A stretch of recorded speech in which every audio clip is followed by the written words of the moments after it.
Good evening and welcome to this evening's meeting of the Standing Committee on Social Development. To get us started, before we jump right into the review of Bill 68, an act to amend the Child Daycare Act, I'm going to ask members to introduce themselves. And to start, I'd like to turn the floor over to the member to my left. Ron Bonadrouche, MLA Detchell. Lisa Semler, MLA for Inuvik Twin Lakes. Katrina Knockleby, MLA for Great Slave.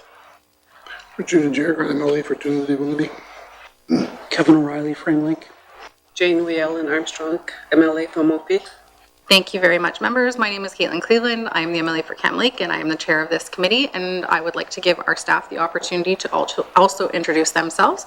And I will start to my far right with our law clerk. Thank you. Sheila McPherson, law clerk. Taylor Maxwell, committee clerk. Lynn Knutsch, senior research analyst. Thank you so much, everybody, and thank you to all the members of the public who have joined us here this evening. This evening, the Standing Committee on Social Development is reviewing Bill 68, an act to amend the Child Daycare Act. This bill is available on the Legislative Assembly website. Bill 68, an act to amend the Child Daycare Act, received second reading in the Legislative Assembly on November 3rd, 2022, and was referred to the Standing Committee on Social Development for review. Bill 68 amends the Child Daycare Act in order to clarify exemptions from the application of the Act, establish a complaints process for parents to ensure compliance with prescribed rules of conduct, provide a maximum child care fees that can be charged by operators, provide for minimum pay rates for the employees of certain early learning and child care facilities, provide for the establishment of a certification process for mandatory qualifications for early learning and child care facility operators and staff, update reporting requirements and provide for assigning unique identifiers for children that attend an early learning and child care facility, and provide additional authorities for the regulation of child care services. It is committee's job to review legislation and provide feedback while holding the government accountable. Committee has carefully reviewed Bill 68 and has provided input based on what we believe will help improve this legislation based on the feedback we have received. Committee will also be providing recommendations to the government on this bill, which will be read into the House later in this sitting. I will now invite the Honourable R.J. Simpson, Minister of Education, Culture and Employment, to deliver any opening remarks on Bill 68. Following the Minister's remarks, Committee will proceed with the clause-by-clause review, if Committee agrees. Minister Simpson, can you please introduce yourself as well as your staff for the record before you begin? Thank you. Thank you. I'm R.J. Simpson, Minister of Education, Culture and Employment. Thank you for having me here today to discuss Bill 68, an act to amend the Child Daycare Act.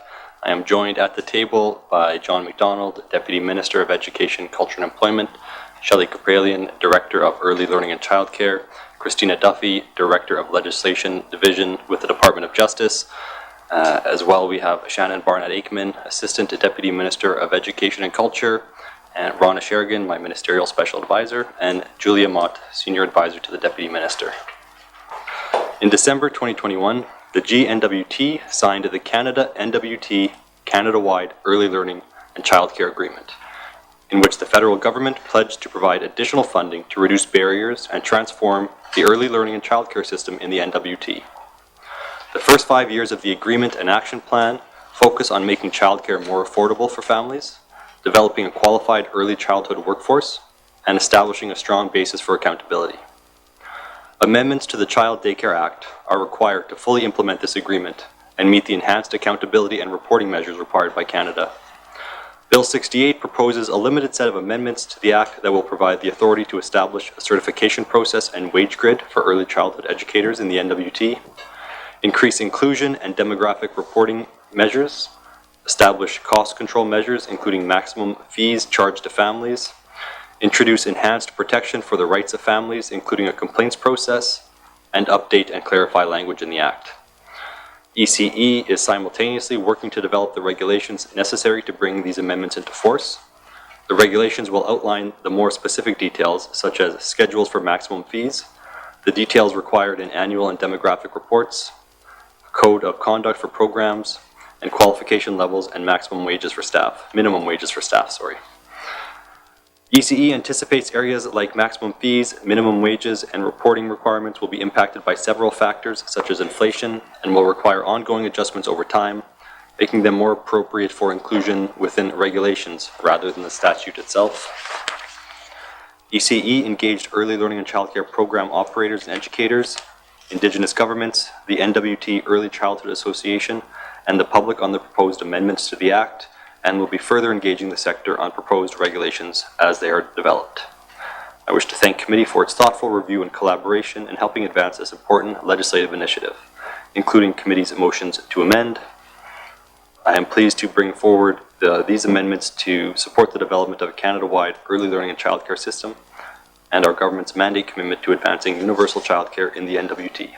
This concludes my opening remarks. I'd be happy to answer any questions. Thank you. Thank you very much, Minister. Does committee agree to proceed with a clause-by-clause review of Bill 68, an act to amend the Child Daycare Act? Thank you, committee. We will defer the title of the bill until the end and begin with consideration of the clauses. Where possible, I will call clauses in groups. Does committee agree?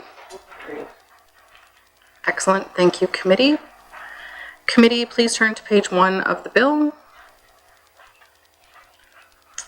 Clauses 1 through 5. Does committee agree? Clauses 6 to 7. Does committee agree? Clause 8. Emily Knockleby.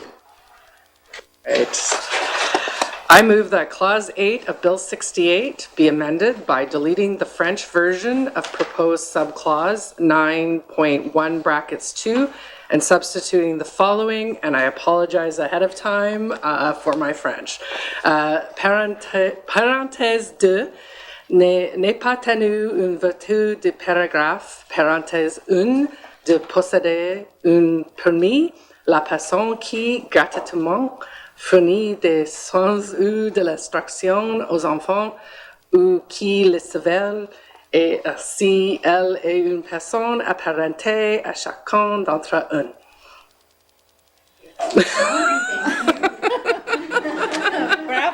Motion is in order to the motion. Question has been called. All those in favor? All those opposed? The motion is carried. Does the minister concur with the amendment? I concur. The minister concurs with the amendment. Thank you, minister. Committee to clause 8 as amended. Does committee agree? Clauses 9 to 12. Does committee agree? Clause 13. Emily Bonnet Rouge. I move that clause 13 of Bill 68 be amended by deleting proposed paragraph 19(1) brackets 2 brackets B and substituting the following. B, refuse to investigate the complaint if the director is satisfied that the complainant is trivial, frivolous, vexatious, or made in bad faith. The motion is in order. The motion. Question has been called. All those in favor? All those opposed? The motion is carried. Does the minister concur with this amendment? Yes, I concur. The minister concurs with the amendment. Thank you, minister. Committee to clause 13 as amended. Does committee agree? MLA Semler. I move that clause 13 of Bill 68 be amended by deleting proposed subclause 19(2) brackets 2 and substitute the following.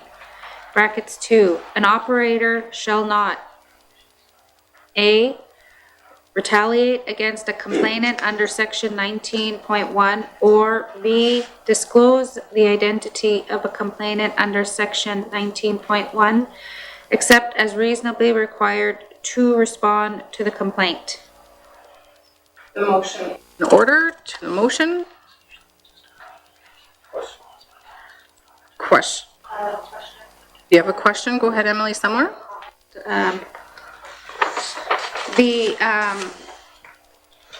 With this here, I think my comment is more, the minister, by adding this, is if a person or a user, the complainant, cannot be, I think where it is, sorry, my brain is, it's been a long day.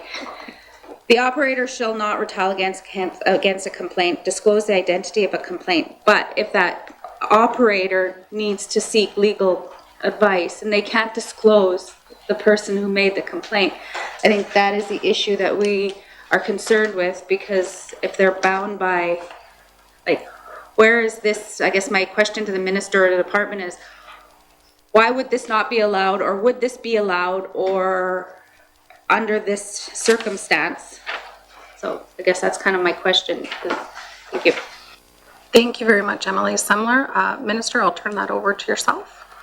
Thank you. It's my understanding the bill as written would allow a provider to seek legal advice from a lawyer that is a different relationship than just, say, talking to a friend or someone about these issues. Thank you. Thank you very much, Minister.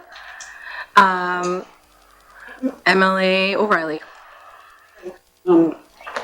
Thanks, Madam Chair. Am I allowed to ask a question of the law clerk? Sorry to put her, okay. Look, I'll be clear enough. There's, as I understand it, there's a general prohibition established in the bill to prevent the disclosure of anyone else, including, that could include a lawyer or whatever. I don't think that that's defensible. I think if that was taken to court, it would probably be reviewable. And I think it's really against an operator's rights to seek and obtain legal advice. So I don't think there's any argument about trying to provide a way to protect complainants. But the issue is, somebody has to have the ability to properly defend themselves. And if that requires the disclosure to legal counsel, that's a right that everybody has to be properly represented through even a quasi-judicial process like this. So I think committees moved and said that, this is only as reasonably required.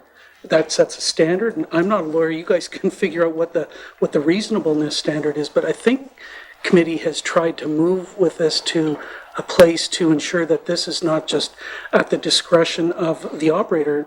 There has to be some way of reaching a compromise here, and I think what committee has proposed is pretty good. Thanks, Madam Chair. Thanks, Madam Chair. Thank you very much, MLA O'Reilly. Minister? Thank you. If the intention is to allow an operator to seek legal advice, then I would be happy to concur with the motion with that wording. This is open-ended. It talks about, I'm sorry, I'm on the wrong motion here. About being reasonably required, and reasonableness wouldn't really be, the operator could determine themselves what is reasonable, but later on, if it's determined that's not reasonable, the damage has already been done. But if we're talking about legal counsel, that's not the intention, that's not our intention to bar complainants from having these discussions, operators from having discussions with legal counsel, not at all. Thank you. Thank you, Minister. Emily Knockleby. Thank you, Madam Chair. And I guess if we're going to go down this rabbit hole, would that then not preclude witnesses from being disclosed? And given sort of the small nature of a lot of our day homes and such, it would end up being maybe perhaps another parent of a day home child there might end up being needed to be a third party or to provide their own input. So in reading this, a witness, they wouldn't be able to come forward, or the complainant, also a long day. The day home provider would not be able to then enlist them in the defense of the complaint against them, or vice versa. So, thank you. Thank you, Emily Knockleby. Minister? Thank you. So what the ultimate goal here, the whole point of this is to protect the complainant, make sure people are comfortable to come forward, protect the identity of children often as well, because things can be identifiable. This is somewhat a reaction to instances we've seen in the past, and I'll just say, for all of this, basically, we are trying to catch up to other jurisdictions. Other jurisdictions aren't spending their time trying to get this into law. They're working actually on the childcare programs and getting funding out and building relationships, whereas we're not as far along. So, I mean, I'm happy to work with committee, and maybe something comes forward on third reading to make an amendment, because I think now that I have a better understanding of where committee's coming from, I'm sure we can find common ground. Thank you. Thank you for that, Minister. Emily Knockleby? Just further to that, I do need to feel that I need to make this comment.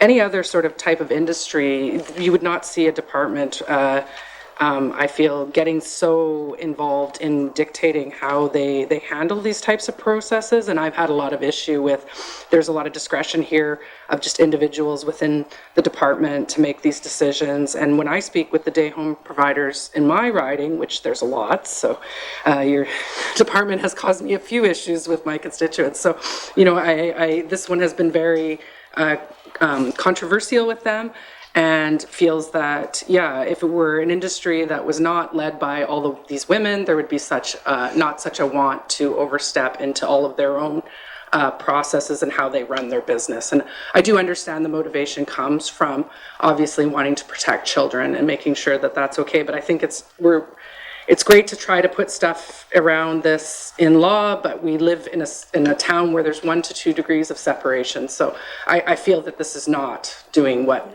it would need to be doing, and if anything is just, would be at the detriment of the providers. Thank you. Thank you, Emily Knockleby. I also know that Emily O'Reilly also asked just for clarification on the bill as drafted from the law clerk, and I know that the law clerk has sat in on a lot of the meetings with committee and has heard the concerns of committee as well. And so just from a legal perspective as well from committee, I wanted to pass the floor over to our law clerk, Sheila McPherson. Thank you very much, Madam Chair. I'm conscious of the minister's statements in the House today about if you put 2 lawyers in a room, they'll come up with 3 different opinions. So I don't necessarily want to go down that road. But as the bill is currently framed, it would be an absolute prohibition on the operator disclosing the identity of a complainant to any person. I believe for any reason, whether that would result in charges being laid is a whole other issue. One would like to think reason would prevail, but right now it's an absolute prohibition, so it would prevent the disclosure in my view, to legal counsel. And where to draw the line, that is really not a legal issue or a drafting issue, that is a policy issue as to where to draw the line on the disclosure front. Thank you, Madam Chair. Thank you very much for that, Law Clerk, Ms. McPherson. And I think this has been a really positive conversation. I appreciate and acknowledge what the Minister has said as being willing to work with committee on this one, and hearing also the concerns of committee as far as especially access to justice on this one. So with that, the motion is in order, committee. To the motion. Question has been called. All those in favor? All those opposed? The motion is carried. Does the minister concur with this amendment? No, but my earlier offer still stands. No, but what? Sorry? My earlier offer for committee still stands. Excellent. Thank you very much, Mr. Minister. Taken into account, the minister does not concur. The amendment will not take effect as a result. Clause 13, does committee agree? Committee will now resume consideration of the bill at Clause 14. Clause 14, does committee agree? Okay. Clause 15, does committee agree?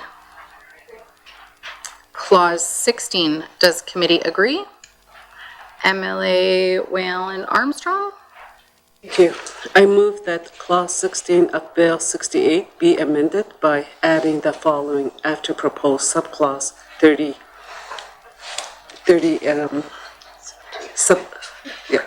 bracket 2. Sorry.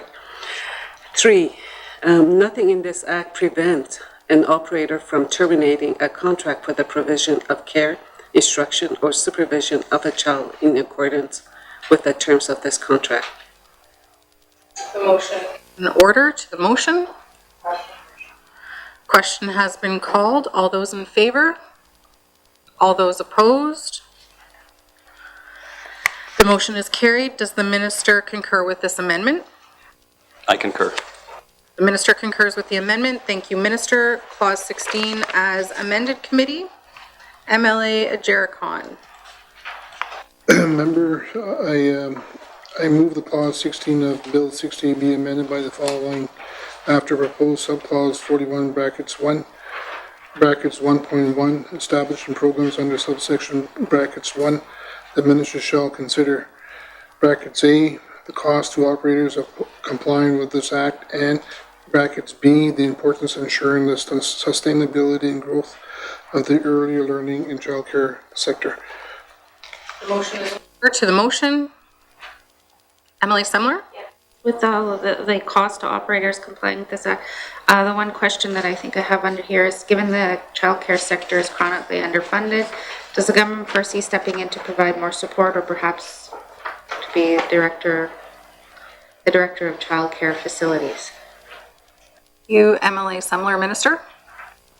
Thank you. So if the question is, does the department intend to step in and become the director of childcare centers, take over childcare centers? Does the department intend to step in and provide operational funding if people are over on operational funding? The department has been providing operational funding to childcare facilities for decades. We've increased that operational funding, and in instances where there is a shortfall, and this has happened before, we have worked with providers to allow larger increases than what is allotted. So yes, that type of work happens. We don't want anyone to go out of business. I understand that this is a controversial time right now, and there's a lot of concerns coming from different areas. Nonetheless, I can honestly say none of us want anyone to go out of business. We want more childcare providers. So yes, thank you. Thank you, Minister, and thank you for that commitment. Emily Semler, do you have a follow-up? Thank you very much, Emily Semler. MLA O'Reilly. Thanks, Madam Chair.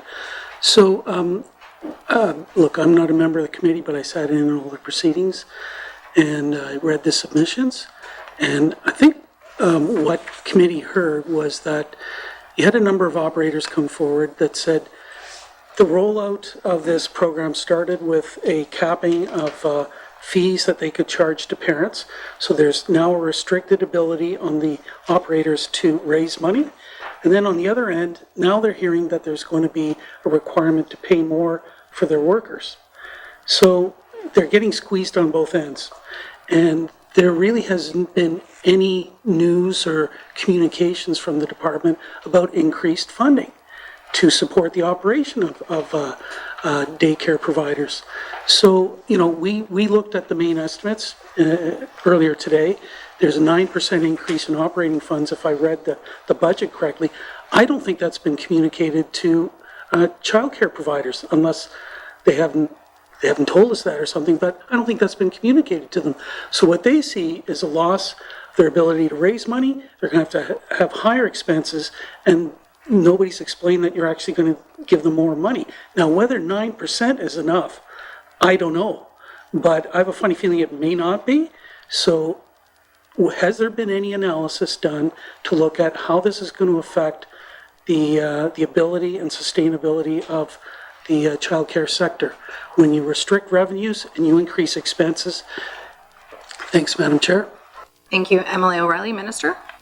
Thank you, and just so committee is aware, we are providing wage subsidies right now for every employee that's required to be in a childcare facility. We're providing $12,750, and come April 1st, I believe it's going to be over $16,000.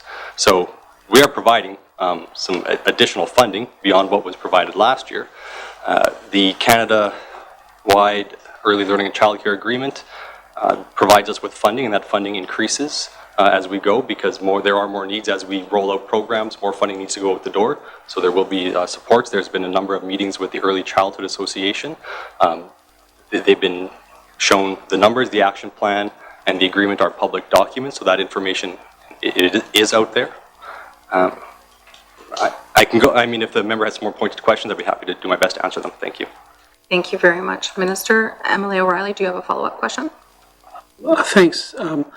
You know, other than to say there's clearly a perception out there that some childcare providers have, that they're getting squeezed at both ends.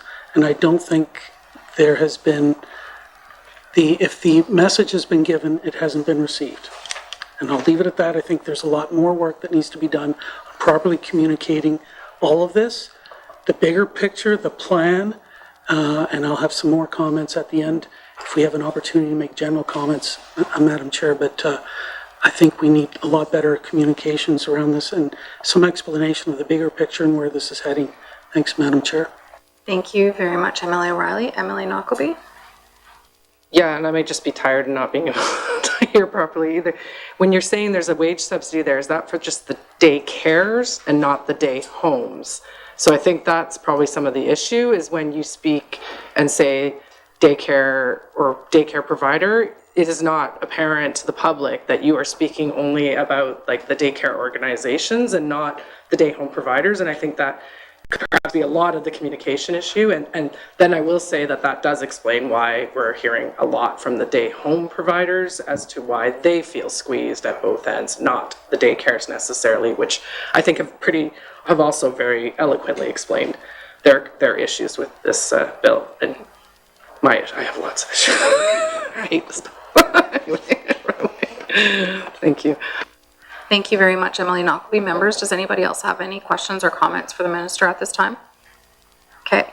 To the motion, the motion is in order. To the motion. Question has been called. All those in favor? All those opposed? The motion is carried. Does the minister concur with the amendment? Yes, I concur. The minister concurs with the amendment. Thank you, Minister. Clause 16 as amended, to Clause 16 as amended. Emily Knockleby. I'm very happy this one is not in French. I move that Clause 16 of Bill 68 be amended by adding the following after proposed subclause 47 brackets 1.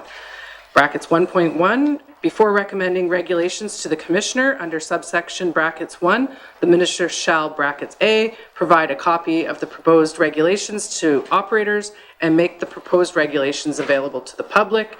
B, ensure that a reasonable period of time has been allotted for receiving feedback. And C, consider any feedback provided in respect of the proposed regulations.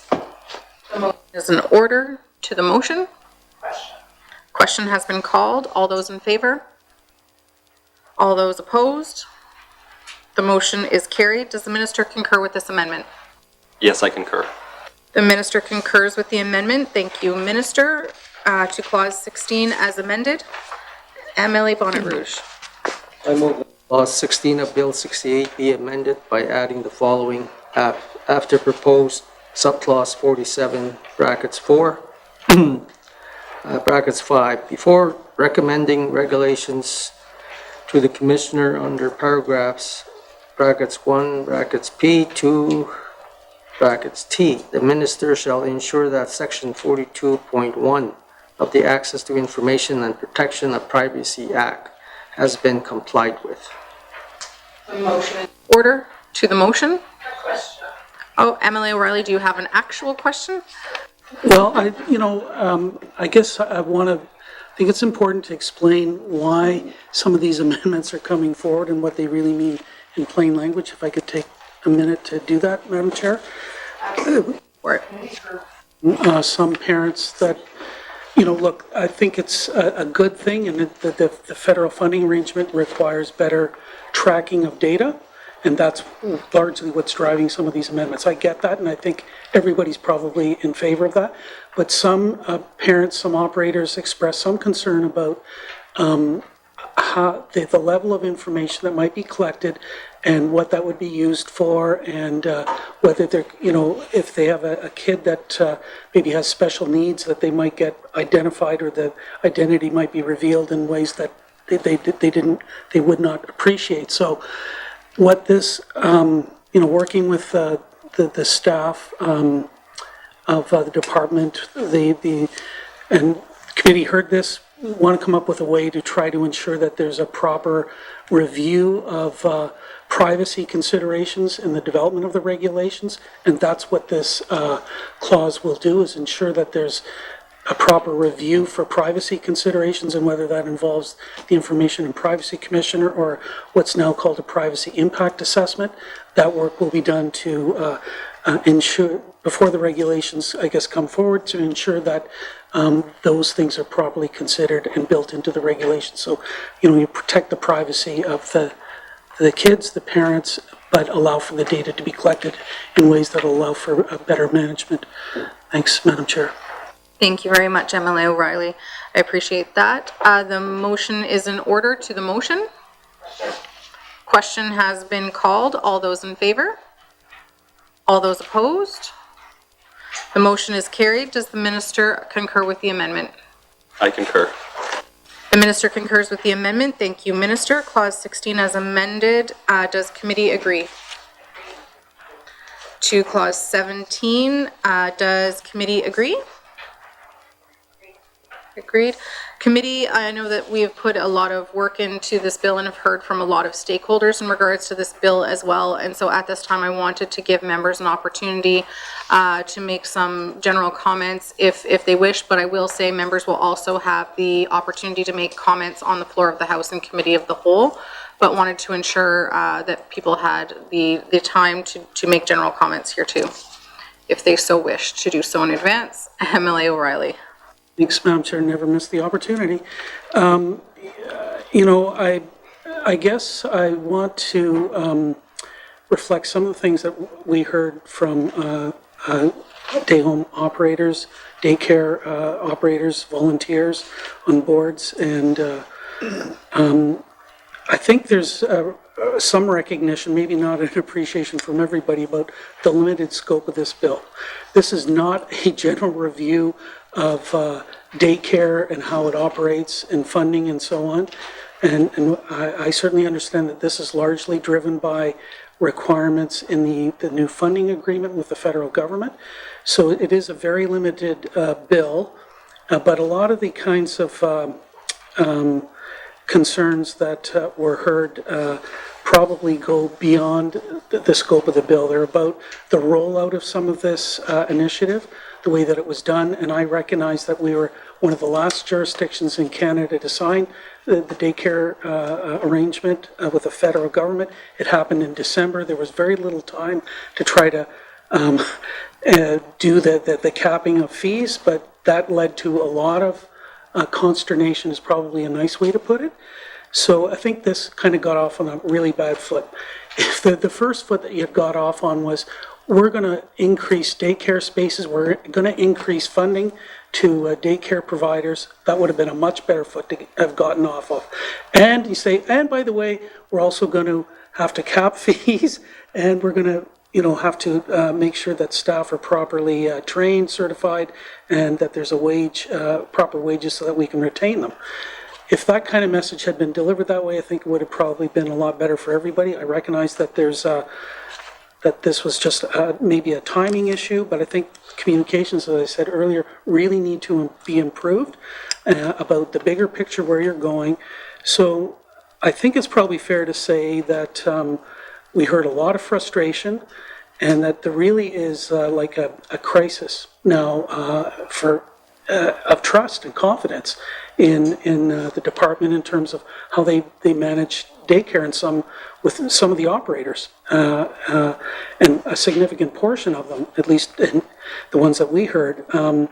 So I think you've got to find a way to try to address this crisis in trust and in confidence through better communications. And I think the part of the bigger picture that's missing here is an explanation of where you're going in general with all of this.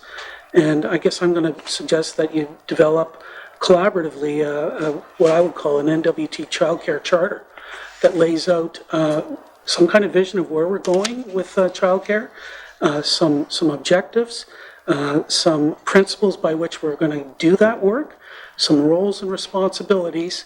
I know it's a bit of work, but I think that's a way to try to bring people back together and explain where we're going with this and develop that kind of thing collaboratively. So that's a suggestion I'm going to put out there for the minister, and if the minister wants to respond, great, but I hope you'll take away and seriously consider that work to try to get us in a better place in terms of building these relationships and restoring some confidence and trust. Thanks, Madam Chair. Thank you, MLA O'Reilly. Minister, I'll pass the floor back to yourself. Thank you, and I can say that a lot of effort has gone into it, into restoring those relationships, and there have been many productive meetings, and then sometimes the tide shifts and meetings aren't so productive anymore, so I don't know if anyone in the territory appreciated the magnitude of this change, creating a system where there was no system, bringing ourselves from having a bare bones regulatory environment to having to working towards a regulatory environment on par with the rest of Canada. Feathers are getting ruffled, there's no doubt about it, but I do take comfort in knowing that we have a number of day home operators or potential day home operators who have seen this environment and they have said, you know what, I can make a go at it, and they have gotten into this field and they're working on opening up and should be opening up in the near future. So it's not all doom and gloom. I take the member's point about developing some sort of a charter. We do have a 2030 early learning and childcare strategy with a high level vision. It talks about where we're going. We have Canada, the action plan as part of the agreements lays out what the member is talking about. We're in the process of merging the two action plans from the Canada-wide and the NWT Canada childcare agreements so that there will be a more cohesive plan. Plus, you know, the plan we started off with, it obviously need to be adjusted. So we'll have an up-to-date plan that we'll be able to share going forward. And that is, you know, it's dictated by the terms set out by the Government of Canada. But yeah, if I could do everything over again, there would be some tweaks to how things were done. That's for sure. Thank you. Thank you very much, Minister. Members, are there any additional comments or questions for the Minister? Emily O'Reilly. Sorry, I did miss a couple things I wanted to say. That, you know, I was really appreciated that you accepted most of the motions that were brought forward by committee, and you'll probably find a compromise on the last one, I'm sure as well. You know, committee spent a lot of time trying to work through some of the frustrations and concerns that were heard and tried to find ways to address those given the limited scope of the bill, and things like, you know, the ability that a requirement now for consultation on regulations. That's not what happened in the last assembly. We tried to do that in many bills and ministers just refused.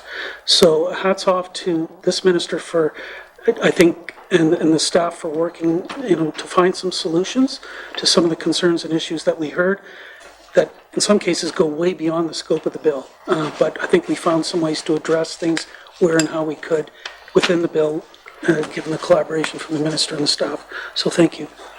Thank you, Emily O'Reilly. Minister, do you care to comment? Sure, and I'll say a few of those motions were things we're going to do anyway, so I felt like I got away with one there. But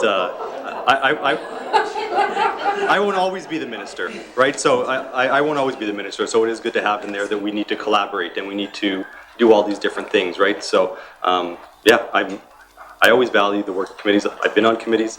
I've sat with MLA O'Reilly on committees, and we've dug into legislation, and I know that that they do good work, that you do good work. And I will say that you're a generous chair. We never let non-committee members speak clause by clauses. And I told the chair this, and she just doesn't take my advice. So thank you.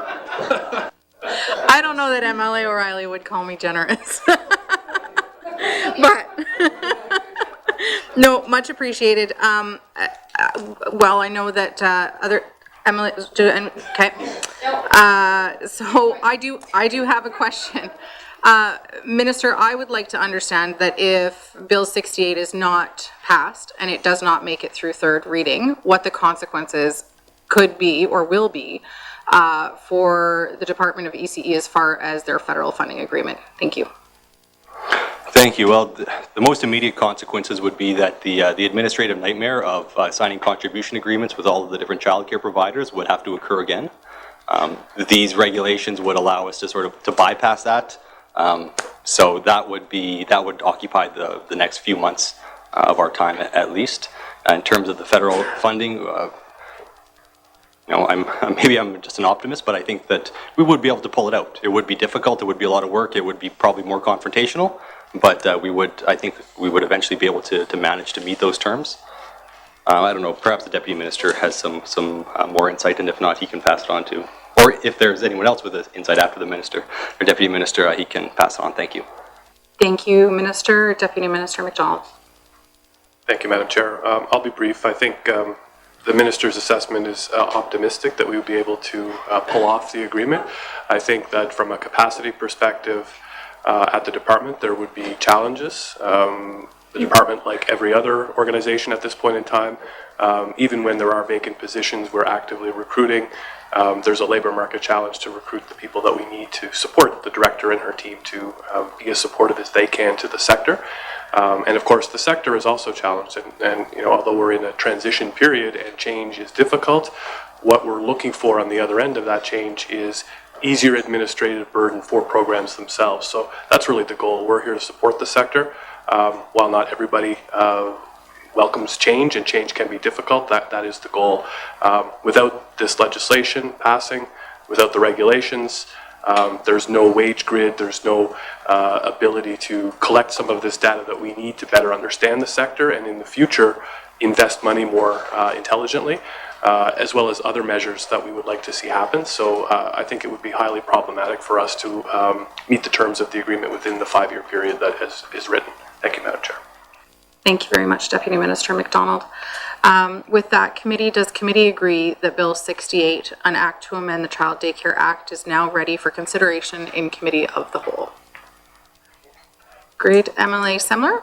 I move that Bill 68, an act to amend the Child Daycare Act, be reported to the Assembly as ready for consideration in committee of the whole, as amended and reprinted. The motion, that's your job.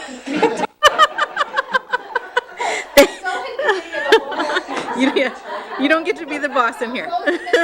The motion is in order to the motion. Question has been called. All those in favor? Motion is carried. Bill 68, an act to amend the Child Daycare Act, will be reported to the Assembly as ready for consideration in committee of the whole, as amended and reprinted.